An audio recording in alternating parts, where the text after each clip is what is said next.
right, CM. Happy fall kickoff. Fall kickoff looks a little different this year than it has in years past. The biggest reason for this is we're not all together in a room right now celebrating the start of a new season, but we are together in this way. So I want to personally welcome you to Fall Kickoff 2020 and CM at home. Maybe you're watching this by yourself, or maybe you're with a group of friends and you're gathered around a phone, a computer, maybe you're airplaying it to a television, whatever the case may be.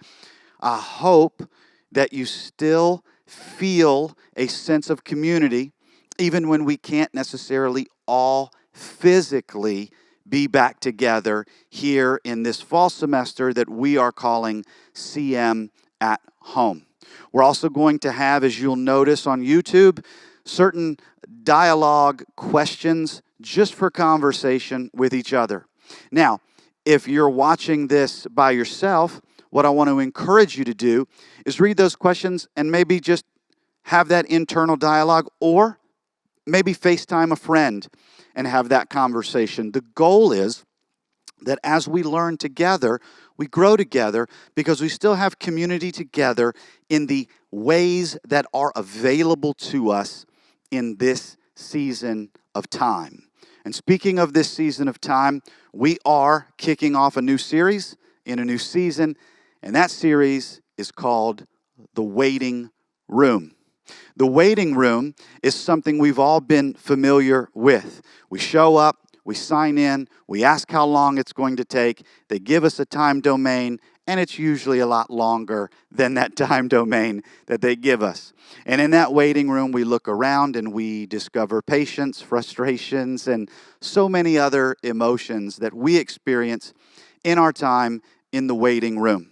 Well, I don't know about you, but I know many people, and myself included, where 2020 has felt like a big, long waiting room. The world has turned upside down, as it were, and normal has been turned on its head. And as a result, most of us have encountered new frustrations, new hurdles, new obstacles, new pains that we maybe had not encountered before, and we feel like we are waiting. And so I had a conversation with a friend the other day, and we came to this conclusion together that many of us, we are waiting for 2021, but we're not working through 2020. And so we're going to take some time this fall as we dive into this new series called The Waiting Room, and we're going to look at what it means to grow through what we go through. And the way we're going to do that is we are going to look at people from thousands of years ago whose accounts are recorded in this library of books inspired by God, written by men, called the Bible. That is the story of God's love and plan for humanity. So we're going to take some time to look at people who have gone before us into the waiting room.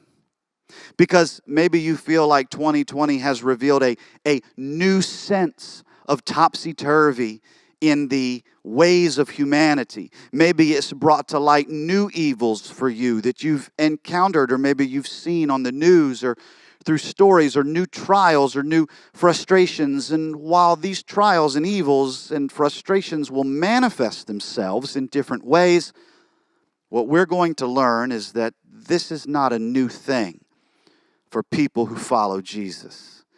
And so this week, we're going to be looking in the Old Testament of your Bible, in the book of Judges, and specifically Judges chapter 3. As we launch into this conversation, and since we're calling it the waiting room, we're going to keep everyone waiting and let you know we're not exactly sure how long this series is going to last. So take a number and tune in, and we'll continue to grow together. This week, we are going to look at a man named Ehud. And I'm going to give you a way to remember his name. We're going to call him Ehud, the left-handed dude. that will be a way for you to remember him in this story. In Judges chapter 3, here we go in verse 12. Once again, the Israelites did evil in the sight of the Lord. And the Lord gave King Eglon of Moab control over Israel because of their evil. Eglon enlisted the Ammonites, the Amalekites, the Mosquitobites, not the Mosquitobites, as allies.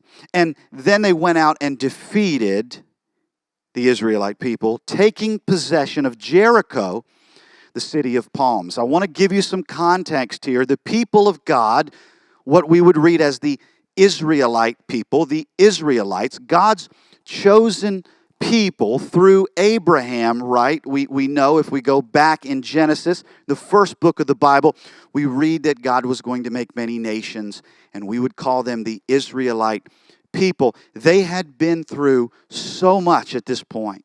They had been with Moses through the Exodus, where they left Egypt and they encountered plagues. They wandered in the wilderness. Moses parted the Red Sea. Well, God did that through Moses. Moses was talking to the burning bush.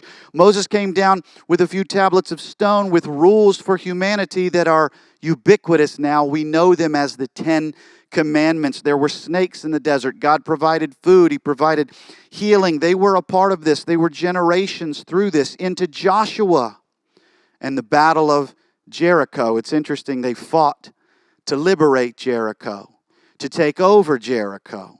And now we find that they've lost it once again. Through so many generations, here we are. This generation would have told this generation, which would have told this generation of God's provision and God's faithful history, God's faithful track record to his people. But how many of us know that time and temptation tend to cause new generations to forget their history? And this was no different for the Israelite people. They had forgotten, it says once again, which means this was not the first time or even the second time, but once again, the Israelites had forgotten whose they were. So they forgot who they were. And they did what was evil in the sight of the Lord. So God gave them over to an evil king. Check this out. And the Israelites served Eglon, king of Moab, for 18 years. Talk about a long wait in the waiting room. But when the people of Israel cried out to the Lord for help, this was no longer simply complaining. They were crying out, meaning they weren't just going to give in or give up. They were going to speak out and speak up and finally do something about it. Because I'm going to tell you right now, in the waiting room of life, what we find is a cycle of challenges. And when we face these cycles and these challenges in life, we have two choices. We can be faithful, we can be fruitful, or we can be fearful. We can give up or we can grow up. The people of Israel had had enough after 18 years, that in their desperation they cried out to the Lord. And the Lord again raised up a rescuer to save them. His name was Ehud, son of Gera, a left-handed man of the tribe of Benjamin. Now, if you would have been reading this thousands of years ago, you would have chuckled, because in Judges we get kind of a play on words, because when it says he was a man of the tribe of Benjamin, the tribe of Benjamin literally in its translation means son of the right hand. So it's funny that the author here says Ehud, a left-handed man of the right-handed tribe, which meant he was a little bit unique. Now you're going to understand why that's special in just a moment. His name was Ehud, son of Gera, a left-handed man of the tribe of Benjamin. The Israelites sent Ehud to deliver their tribute money to King Eglon of Moab. Eglon, the king, required tribute, kind of a tax, as it were, this taxation on the Israelite people through financial resources that they would bring to him as homage, as tribute to the king as they were captive under his rule. So the Israelite people got together and sent Ehud, as he was the one stepping up, positioned by God to rescue the people of Israel from this evil king's rule. Sounds like a pretty epic story. We'll continue. So Ehud made a double-edged dagger that was about a foot long, and he strapped it to his right thigh, keeping it hidden under his clothing. Now, here's why this is a big deal. Ehud was left-handed, and he strapped his dagger to his right thigh, keeping it hidden. The way warfare was conducted at this point in time, thousands of years ago, in this specific time period and culture, the ambidextrous availabilities, as it would be, for soldiers didn't exist, meaning everyone fought as a right-handed soldier. This meant when you went to be patted down to see anyone of importance, when they would pat you down to check you for a weapon so they could keep that king or that member, that high-ranking member safe, they would only pat your left side down because as a right-handed individual, that's where you would store your sword to draw to attack. So guards would never have checked the right hip of an individual coming in because that is simply not how things were done. So God had uniquely made Ehud, the left-handed dude, for such a time as this. Listen to what happens because this story gets even more incredible. He brought the tribute money to Eglon, who was very fat. Poor Eglon. I mean, you're named in the Bible for all of human history, and they call you fat. I mean, goodness gracious, there's a lot of people who are named in the Bible. You ever think about that? What was Eglon known for? He was evil, and he was fat. I mean, goodness, man. Eglon, he's not the most shiny character that we encounter here in this story. So after delivering the payment, Ehud started home with those who had helped carry the tribute. But when Ehud reached the stone idols near Gilgal, he turned back and he came to Eglon and said, I have a secret message for you. So the king commanded his servants, be quiet. And he sent them all out of the room. See, Eglon was a deceptive, kind of a little bit political in the way he did things. And as a king, you want to keep rule. And if there's a representative of a people that you have captive, if there's something that's going on, he wants to know. But he didn't want everybody else to know. Maybe there was something that was stirring, and he didn't want his guards to hear any whiff of weakness from his position. So he sends them out when Ehud, this representative, who had just brought him his tribute, said, I need to tell you something. So his guards are gone, and it's just Ehud and Eglon. Payer of tribute, rescuer of Israelite people, unbeknownst to Eglon, and King Eglon. And so he said, go out to his guards, and Ehud walked over to Eglon, who was sitting alone in a cool upstairs room. And Ehud said, I have a message from God for you. And as soon as this happened, Eglon knew something's not right. It says, as soon as he said this, Eglon rose from his seat. Ehud reached with his left hand, pulled out the dagger strapped to his right thigh, and plunged it into the king's belly. The dagger went so deep that the handle disappeared beneath the king's fat. You didn't know that was in there, did you? It's in there. The Bible is never boring, I can promise you this. So Ehud, he couldn't even pull it out. His sword was stuck so far into this man's belly fat, he couldn't get it out, and the king's bowels emptied. Do you know what that means? You can Google it. That is what just happened in our story. Then Ehud closed and he locked the doors of the room, and he escaped down the latrine. Do you know what that is? That's where the things that happen in the bathroom at that time would be emptied, and they would run down kind of sewer system out into an external sewer system that they would be emptied from the room, meaning he escaped through the sewers. And there's some nastiness that goes through those sewers. Ehud was in an incredibly unique situation. And after Ehud was gone, the king's servants, they returned and found the doors to the upstairs room locked. They thought the king was using the latrine. Can you imagine that conversation? The servants were told to leave. They're like, it's been a minute. We should go up there and check on him. The door's locked. Maybe he's just going to the bathroom. Oh, yeah, that's right. We have burritos. He's probably in the bathroom, right? I mean, that's what the servants, they were thinking, so they waited. But when the king didn't come out after a long delay, they became very concerned, and they got a key. And when they opened the doors, they found their master dead on the floor. And while the servants were waiting, Ehud escaped, and he passed the stone idols on his way. When he arrived in the hill country of Ephraim, Ehud sounded a call to arms, and then he led a band of Israelites down from the hills.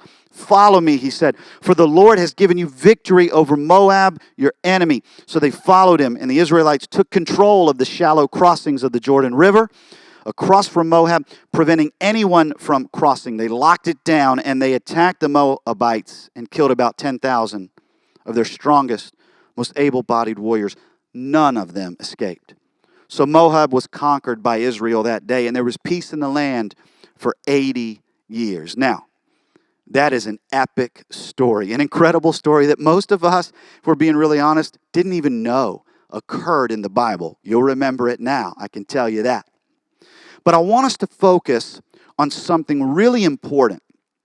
If we, as we launch into this conversation, if we, in this season of the waiting room, if we are going to grow through what we go through, we will never grow without action.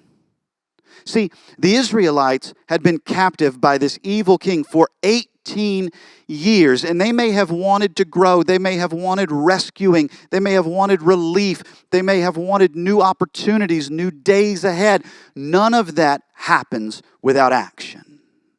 See, the smallest action goes further than the greatest intention, because action does something about it.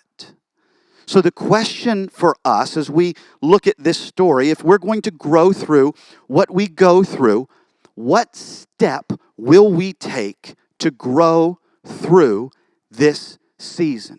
Instead of simply waiting for the next season, we want to work through this season. What step is that going to be? Is that step to let go of some anger that we've been holding on to and forgive someone who wronged us? Is that step to get into this Word of God, to soak up the truth of the gospel, the truth of God's way, His character, and His priorities? Is it to learn Him better, to know Him better? Is that step to open our minds and hearts to the situations of others so that we could understand empathy on a new level and learn to reach out in love in new ways?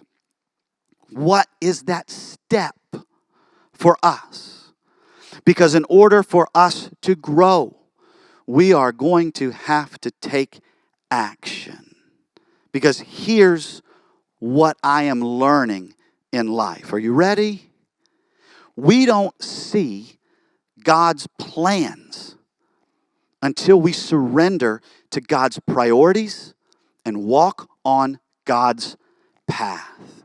Because when we do this, we are blessed with purpose. We are bathed in purpose. We are burdened with purpose. And when we do this, this is when we put feet to our faith. That is how we learn to grow through what we go through.